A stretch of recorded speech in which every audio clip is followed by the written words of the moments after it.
Hello friends, இன்றைக்கி நம்ம சேனலில் பார்க்க போகிறது ரொம்பவே சிம்பிளான ஒரு ரெசிபி தான், மீல் மேக்கர் கபாப். அதை எப்படி செய்யலான்றதை இப்போ பார்க்கலாம். வார்ம் வாட்டரில் தேவையான அளவு மீல் மேக்கரை 15 நிமிஷம் ஊற வச்சுருக்கேன். இப்போ ஊற வச்சுருந்ததை பிழிஞ்சி எடுத்துக்கலாம். இதை ஒரு மிக்சர் ஜாரில் போட்டுக்குங்க. இது கூடவே கொஞ்சமாக இஞ்சி பூண்டு விழுது, ஜீரகத்தூள், கரம் மசாலா,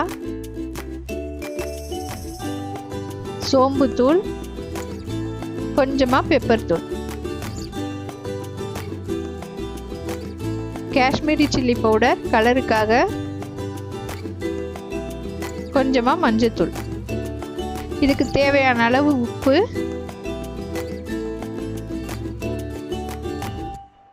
இது எல்லாத்தையும் சேர்த்து நல்லா கிரைண்ட் பண்ணிக்கோங்க தண்ணி இல்லாமல். இது கூட பொடியாக நறுக்கி வச்சுருக்கேன் வெங்காயத்தை சேர்த்துக்கலாம். கூடவே கொத்தமல்லி தலையும் பொடியாக நறுக்கி வச்சுருக்கேன், அதையும் சேர்த்துக்கலாம். இது கூட 2 டேபிள் ஸ்பூன் கார்ன்ஃப்ளவர் மாவு சேர்க்க போகிறேன்.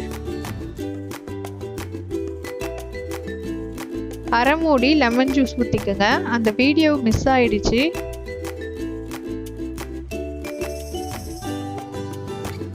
லெமன் ஜூஸ் ஊற்றுற மூலியமாக அந்த துவர்ப்பு தன்மை கொஞ்சம் குறையும். அதுக்கு தான் லெமன் ஜூஸ் ஆட் பண்ணுறது.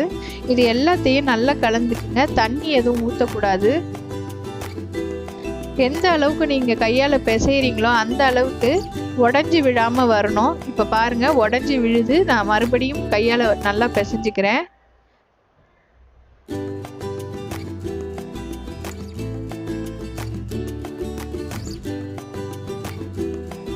இப்போ பாருங்கள், உடஞ்சி விடல. இதுதான் சரியான கன்சிஸ்டன்சி. இப்போ இதை ஒரு மூங்கி குச்சியில் குத்திக்கலாம்.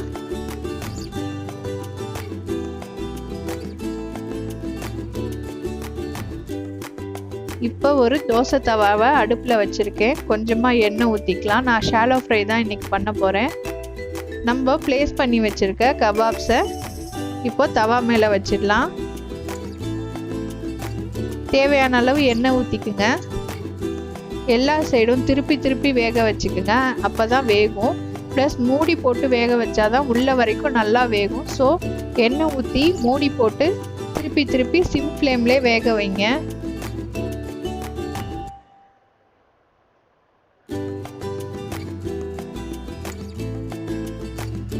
நல்லா கோல்டன் ப்ரௌன் கலர் வர வரைக்கும் வேக வைங்க.